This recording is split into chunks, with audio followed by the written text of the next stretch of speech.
Di tengah kekhawatiran seluruh dunia karena belum tersedianya vaksin dalam menangani virus corona atau COVID-19, Indonesia justru menganggap ada sejumlah komoditas yang bisa menjadi penangkal corona. Presiden Joko Widodo menyebut minuman herbal dari bahan dasar temulawak, kunyit alias jamu empon-empon sebanyak 3 kali dalam sehari ampuh menjaga daya tahan tubuh menangkal corona. Sementara itu, Wakil Presiden Ma'ruf Amin juga sempat bergurau menyebut susu kuda liar khas Provinsi NTB ampuh menangkal virus corona yang tengah mewabah. Selain itu, juru bicara pemerintah untuk penanganan COVID-19, Ahmad Yuryanto, juga menyebut bahwa sejumlah makanan tradisional seperti sayur lodeh dan nasi kapau mengandung bahan herbal untuk meningkatkan daya tahan tubuh. Indonesia memang kaya akan rempah-rempah dan tanaman herbal yang bisa meningkatkan daya tahan tubuh. Namun, dari sisi gizi dan khasiatnya, ampuhkah makanan tradisional ala Indonesia ini menangkal ganasnya virus corona? Di tengah kewaspadaan dunia yang hingga saat ini masih terus mencari vaksin penangkal corona. Ikuti terus kabar siang di lokasi hari ini.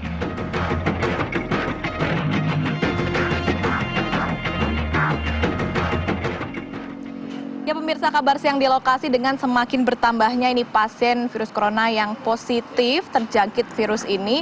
Nah, dengan belum ditemukannya obat ataupun vaksin untuk virus corona ini juga ada ternyata berbagai bahan makanan, bahan minuman yang diklaim ini oleh mungkin beberapa pejabat begitu ya dapat menangkal virus corona ini. Nah, salah satunya apa? Nasi kapau. Nah, ini diklaim bisa meningkatkan imunitas tubuh dan juga setidaknya bisa menangkal virus corona ini oleh juru bicara pemerintah untuk penanganan COVID-19 Ahmad Yuryanto bahkan menegaskan bahwa makan nasi kapau bisa meningkatkan imunitas. Sekarang saya mau tanya dulu ke yang beli mungkin ya, ke Bapak ini dulu ya. Pak, mau nanya dong nih, Bapak kan lagi beli nasi kapau nih, mau beli apa Pak? Mau beli rendang. Mau beli rendang. Nah, Bapak namanya siapa Pak? Andi. Pak Andi tahu nggak sih kalau misalnya nasi kapau ini betulan bisa meningkatkan imunitas gitu Pak? Ya paling pas perutnya kenyang jadi daya tahan tubuh kita meningkat. Meningkat gitu Iya, ya. kalau kelaparan kan udah pasti lemas. Tapi kalau Bapak sendiri sebagai penikmat nasi kapau lah nih, pernah nggak merasakan efek signifikan nih dari makan nasi kapau? Wah, langsung sehatan, langsung enakan gitu, kerasa Pak? Ya kalau habis makan pasti kerasa. Jadi kalau perut kenyang pasti sehat ya Pak ya? Oke, kalau gitu. Makasih Pak Andi. Kita coba cari lagi yuk yang lagi makan di dalam mungkin ya. Nih ada mas-mas yang lagi makan nih, kayaknya nih udah selesai makan. Mas, namanya siapa Mas? Suandi. Mas Suandi kan ini habis makan nasi kapau. Nah, kan informasinya nasi kapau bisa jadi obat alternatif menangkal corona nih. Mas ini merasakan langsung nggak sih efeknya habis makan nasi kapau gimana nih buat badan? Yang pasti kenyang. Selain kenyang mungkin jadi lebih sehat atau apa gitu, kerasa nggak sih Mas sebetulnya? Ya sebenarnya sih pada kondisi yang lapar itu kan menurun stamina. Kalau sudah kenyang ya otomatis stamina meningkat. Dan emang kan Padang terkenal sama rempah-rempahnya. Ya itu aja kali, enak dan menyegarkan dan menyehatkan. Asalnya banyak-banyak. Oh, asal banyak, jangan banyak-banyak. Oke, kalau gitu makasih banyak Mas. Nah, tadi kita sudah sama-sama mendengarkan ini ada pendapat dari dua penikmat nasi kapau, yang satu belum beli, yang satu udah selesai makan. Katanya kalau memang lapar, ini memang staminanya turun, jadi harus diisi dengan makanan dari nasi Padang ini. Nah, bisa naik lagi staminanya. Sekarang saya sebetulnya mau nanya ke Ibu yang lagi jual. Ibu, saya boleh nggak wawancara sebentar? Ya? Boleh ya? Ya. Ibu, ini kan sekarang lagi rame nih pada mau makan siang. Mau nanya nih, sebetulnya untuk bahan pembuatan nasi kapau, nasi Padang ini yang umum tuh rempah-rempahnya apa aja sih Bu? Rempah-rempahnya, masakan itu bumbu dari Padang. Nah, apa aja tuh Bu rempah-rempahnya Bu? Rempah-rempahnya banyak. Kalau misalnya rendang apa aja? Oh, rendang, jahe, lengkuas, jahe, lengkuas, bawang merah, bawang putih, kemiri, terus lado, santan. Ya. Kalau apa ya? Gulai cumi. Gulai cumi, jahe, lengkuas, kunyit, bawang merah, bawang putih, lado, santan juga. Oke, berarti yang pasti ada jahe, ada lengkuas ya. Kalau untuk rempah-rempah masakan Padang itu ya? Iya, ada rempah-rempahnya semuanya. Tapi ini setelah corona masuk nih ke Indonesia, Bapak sama Ibu ngerasa nggak sih mungkin pelanggan yang beli nasi Padang ini semakin banyak gitu? Biasanya ramai, sekarang lebih ramai atau sama aja sih sebenarnya, Pak? Alhamdulillah ada juga. Makin meningkat. Ada meningkat gitu. Karena kita kan bumbu-bumbu kita kan alami semua.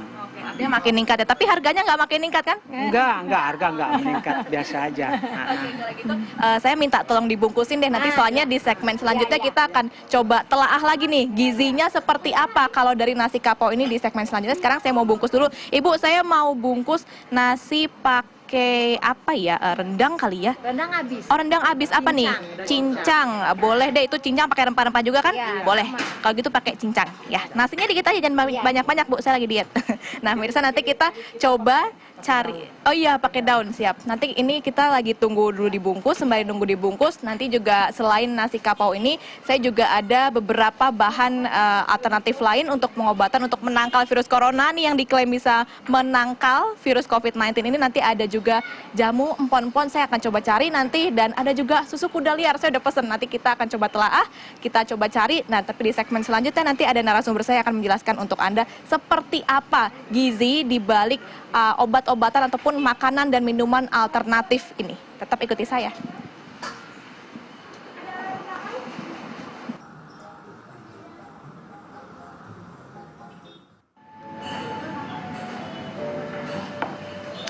Aduh, seger banget pemirsa, barusan saya habis ngicipin air jahenya. Ini juga bukan empon-empon sih, tapi ini lumayan menghangatkan tubuh. Nah, sekarang kita akan bahas empon-emponnya. Tadi kan kita sudah lihat nasi kapau seperti apa. Nah, kalau empon-empon, ini bahannya dari apa aja ya kira-kira? Nah, ini tahannya juga awetnya berapa lama? Yuk kita langsung cek ke dapurnya, kayaknya lagi siap-siap masak bikin empon-empon. Yuk kita cek ya.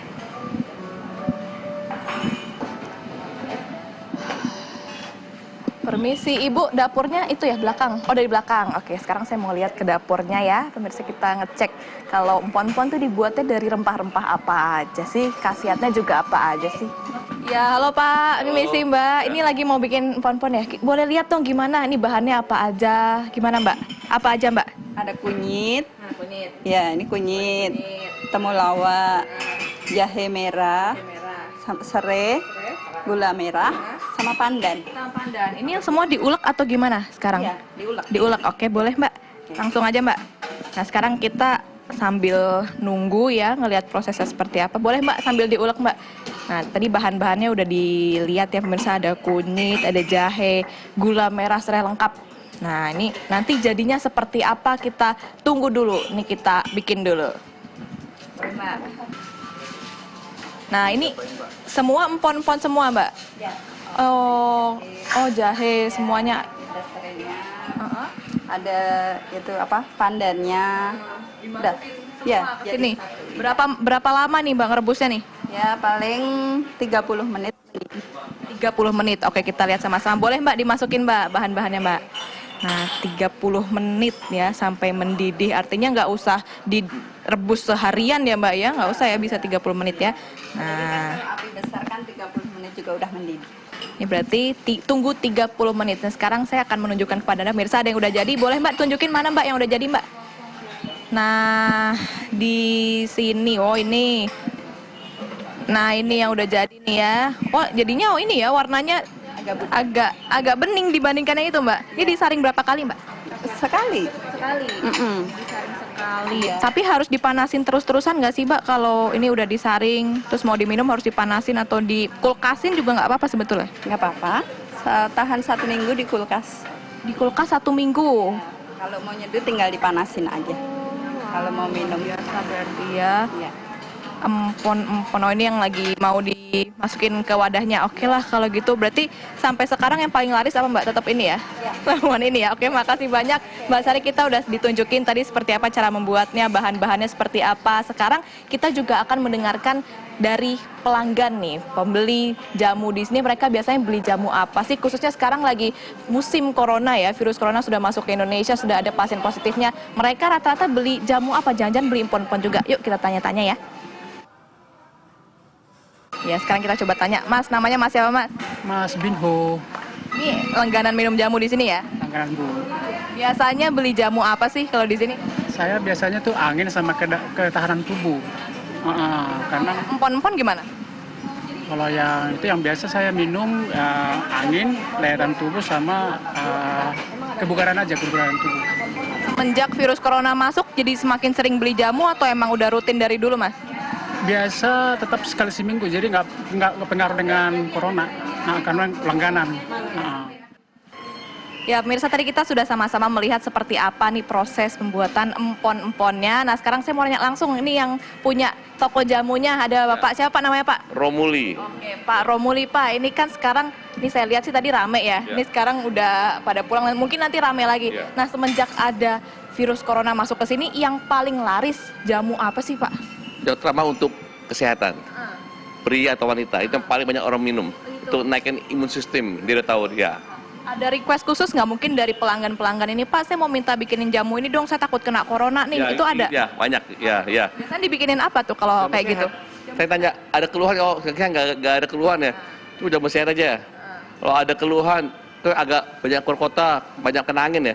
Jamu sehat pria atau perempuan boleh campur tolak angin boleh. Jadi kan diramu. Ya. Terima kasih banyak, Pak Romuli, semoga laris ya dagangannya ya. Tadi kita sudah sama-sama melihat, nih pemirsa, tadi sudah ada nasi kapau, sebelumnya sekarang juga udah ada empon-empon. Tadi kita sudah melihat bersama-sama seperti apa cara pembuatannya. Tadi juga saya sudah sempat mewawancarai, semakin laris ternyata itu untuk penjualan jamu empon-empon untuk meningkatkan imunitas. Nah, di segmen selanjutnya ini kita akan sama-sama mendengar dari narasumber kita yang akan menjelaskan soal gizi, baik itu di balik rempah-rempah ini, baik di balik minuman jamu ini, di balik nasi kapau yang tadi kita sudah beli, di balik susu kuda liar dan seluruh pengobatan alternatif yang disebut-sebut oleh berbagai pihak ini dapat menangkal virus corona. Nah, tetaplah bersama kami pemirsa di Kabar Siang di Lokasi.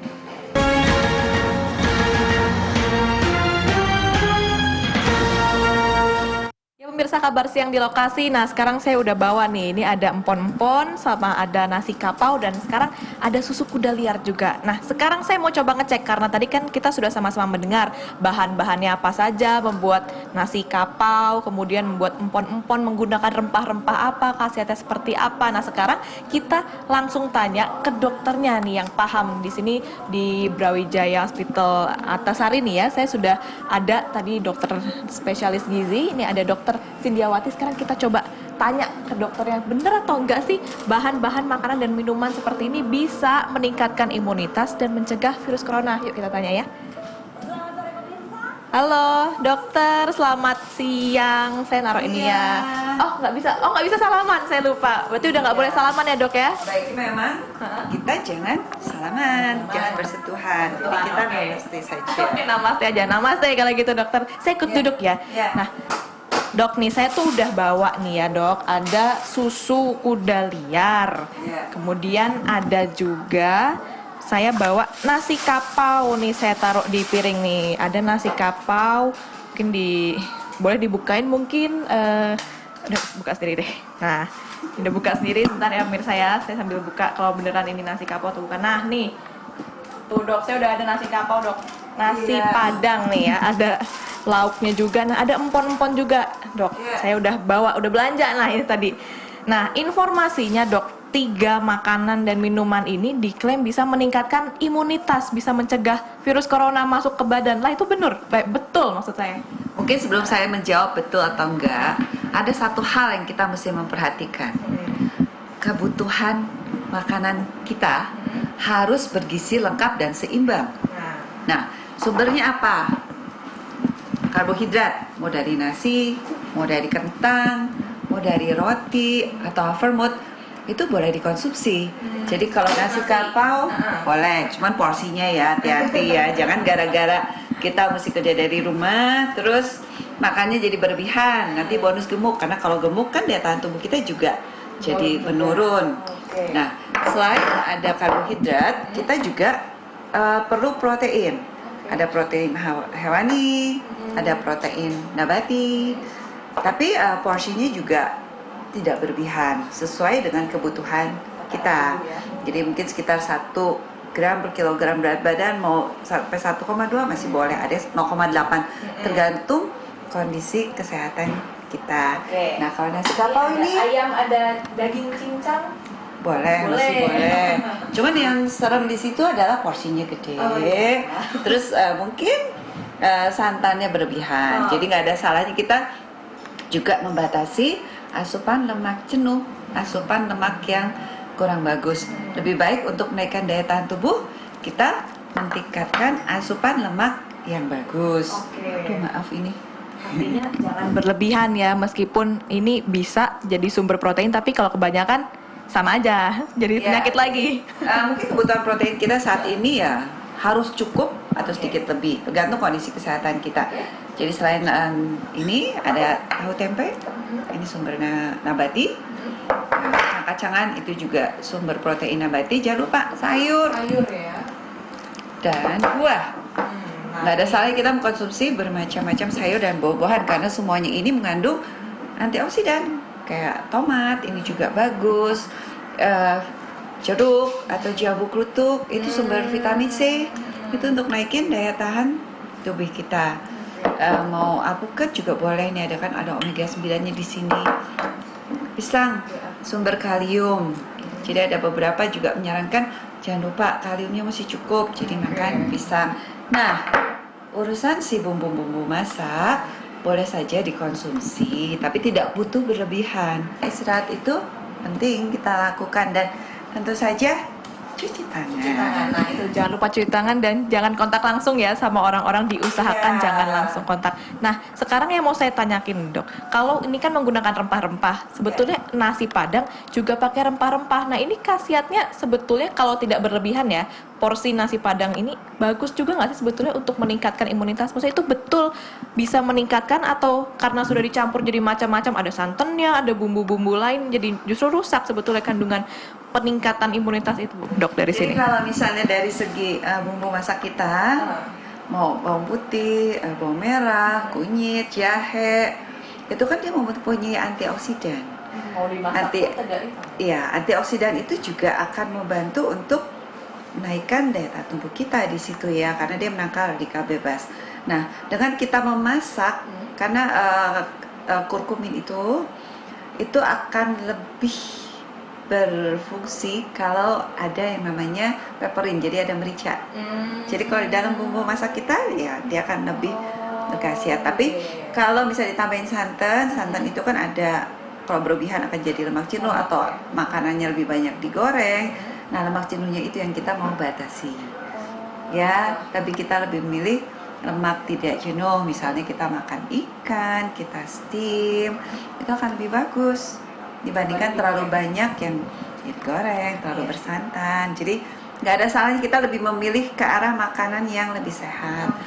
Gula itu juga jangan berlebihan ya, karena kalau misalnya udah nggak gerak di rumah aja, gulanya berlebihan, nanti tambah gendut, gula darah naik, imunnya turun juga lagi. Saya penasaran juga dok, tadi kan saya sempat ke warung jamu ya. Nah dari pemiliknya sendiri menyebutkan kalau untuk jamu seperti ini mau dikonsumsi berapapun nggak akan mendapatkan efek buruk untuk tubuh. Jadi nggak akan ada rasa ketergantungan berlebihan untuk tubuh, itu tidak adalah, itu betul juga dok. Mau mengkonsumsi misalnya 10 gelas jamu sehari itu juga nggak apa-apa sebetulnya dok. Jadi kalau menurut saya, karena penelitiannya kan juga belum ada untuk ke arah situ, nggak perlu berlebihan.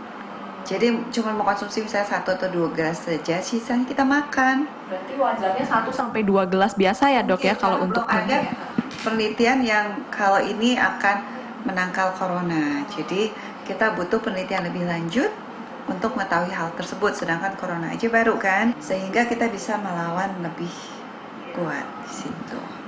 Hidup sehat dan makanan yang tadi udah disebutin nama dokternya, tadi ada karbohidratnya, ada proteinnya, jangan sampai semuanya berlebihan. Nah ini mungkin untuk pemirsa di rumah yang sekarang masih komplain kalau ada rempah-rempah mahal ya, jangan terlalu diambil pusing. Yang penting asupan gizi seimbang seperti ini yang harus selalu dikonsumsi supaya kondisi tubuh juga tetap fit ya dok ya, dengan tambahan tadi olahraga.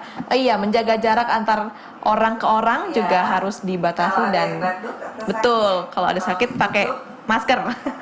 Ini karena kita lagi nggak sakit ya dok ya, jadi nggak pakai masker. Tapi tadi nggak salaman. Betul. 1 meter. Oh iya, dan jarak aman untuk ngobrol ya dok ya, jadi nggak perlu pakai masker. Nah pemirsa, jadi tadi mungkin sudah dijelaskan dengan cukup detail oleh tadi dokter Cindy, jadi semoga ini bisa mendapat informasi yang lebih penting juga untuk Anda di rumah. Dan pemirsa, kabar siang di lokasi harus kita sudahi sampai di sini, tapi jangan kemana-mana karena di studio masih ada rekan saya yang akan mendampingi Anda pada siang hari ini. Terima kasih, tetaplah bersama kami di Kabar Siang. Terima kasih banyak.